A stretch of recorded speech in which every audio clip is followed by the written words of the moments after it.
DCB પોલીસે patrolling દરમિયાન વારસિયા સંજયનગર ઝુંપડપટ્ટીમાં રહેતા 4 ઘરફોડ ચોરોને 45,000ના મુદ્દામાલ સાથે ઝડપી પાડ્યા છે। શહેર ગુના શોધક શાખાના પીઆઈ પ્રદીપસિંહ જાડેજા અને સ્ટાફે પેટ્રોલિંગ દરમિયાન વારસિયા સંજયનગર ઝુંપડપટ્ટી ખાતે રહેતા વિજય ઉર્ફે કોયલો મારવાડી, વિજય મારવાડી, દિનેશ ઉર્ફે કાળિયો મારવાડી અને રાજુ ઉર્ફે નાનિયો મારવાડીને શંકાસ્પદ હાલતમાં 45,000ના મુદ્દામાલ સાથે ઝડપી પાડ્યા હતા। સઘન પૂછપરછમાં ચારેય આરોપીએ શહેર જિલ્લા સહિત અન્ય જિલ્લામાં પણ 10 જેટલી ચોરીઓની કબૂલાત કરતા પોલીસે ચારેય આરોપીઓની ધરપકડ કરી તપાસ હાથ ધરી છે। રાજુ ઉર્ફે નાનિયો હેમાભાઈ મારવાડી પોતે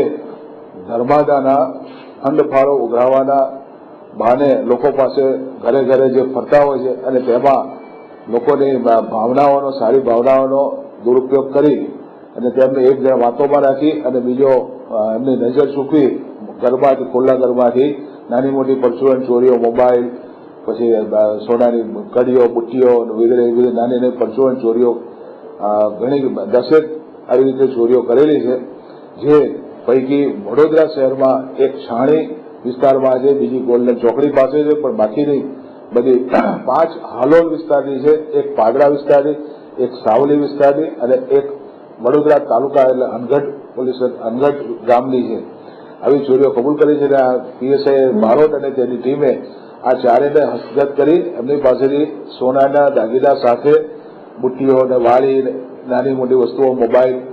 એ સાથે 40,000ના મુદ્દામાલ સાથે એ લોકોને ધરપકડ કરેલી છે અને જે તે પોલીસ સ્ટેશનમાં જ્યાં જ્યાં એમના આવી ચોરીઓની ફરિયાદ નોંધાયેલી છે, જે તેઓએ કબૂલ કરેલી છે, એમને જાણ કરી કાર્યવાહી કરવા માટે જાણ કરવામાં આવી છે। ઓઇલ ચોરી કૌભાંડમાં ખાડા કરનાર મજૂરોને ડીસીબી પોલીસે ઝડપી પાડ્યા હતા। રિફાઇનરીની પાઇપલાઇનમાં ભંગાણ કરી ઓઇલ ચોરીના ચાલતા નેટવર્કનો પર્દાફાશ કરી ડીસીબી પોલીસે સૂત્રધાર સિદ્ધરાજસિંહ સહિત 8ની ધરપકડ કરી છે। સિદ્ધરાજસિંહની પૂછતાછમાં ખાડો કરનાર મજૂર કિશોર રોહિત અને વિઠ્ઠલ રોહિતના નામ ખુલતા ડીસીબી પોલીસે આજે બંનેની ધરપકડ કરી કાયદેસરની કાર્યવાહી હાથ ધરી છે। ગેંગને અમે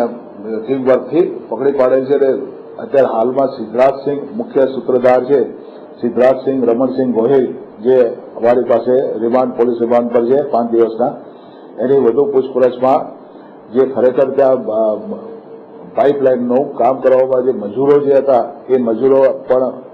ગઈકાલે મળી આવ્યા છે। તેઓનું નામ છે કિશોર મગનભાઈ રોહિત અને વિઠ્ઠલભાઈ નરસિંહભાઈ રોહિત, જેઓ આ કામ કરવાના પોતે જાણતા હોવા છતાં કે આ ગેરકાનૂની છે તેમ છતાં વધુ અવેજ લઈ, મહેનતાણું વધુ લઈને એક કામના 2,000 રૂપિયા લેખે આ પોતે કામ કરતા હોય તેમને પણ આ ગુનાના કામમાં અટક કરવામાં આવેલા છે અને જવાહરનગરમાં પણ આ જ રીતનો 7 લાખની પેટ્રોલિયમ પ્રોડક્ટનો ચોરીનો ગુનો દાખલ એમને સોંપવાની તજવીજ